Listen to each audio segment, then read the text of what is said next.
Assalamualaikum warahmatullahi wabarakatuh. Sugeng enjing para rawuh ingkang kinurmatan para sepuh perangkat desa lan warga masyarakat sedaya. Kula minangka pranatacara ngaturaken panuwun sanget awit panjenengan sedaya sampun kersa rawuh ing acara bersih desa ing dinten menika.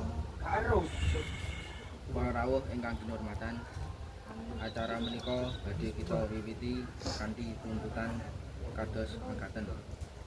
Acara ingkang nomor setunggal pembukaan kanthi donga supados acara kita pinaringan lancar lan manfaat.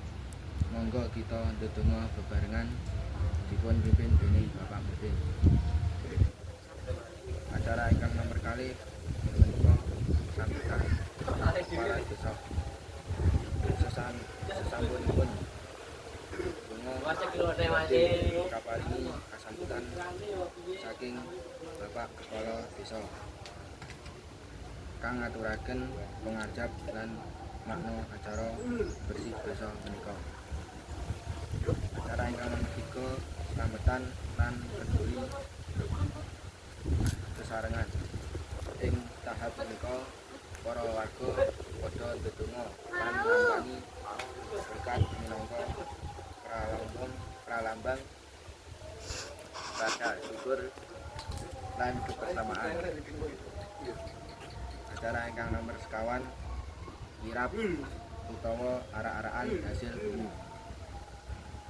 Hasil bumi dipun damel gunungan kang nggambarake kesuburan lan rezeki saka Gusti Allah. Acara ingkang nomor gangsal pagelaran seni lan hiburan rakyat. Kados wayangan, jaranan utawa karawitan minangka rasa bungah warga sawise syukuran rampung. Para rawuh ingkang kinurmatan, sampun ngantos bersih desa menika. Mugi Allah tansah paringi berkah, rahayu lan kamulyan dhateng warga desa kita. Matur nuwun sanget dumateng panitia lan sedaya warga sing wis nyengkuyung acara menika. Sakmenika kula minangka pranatacara mohon pangapunten menawi wonten tutur tembung ingkang kirang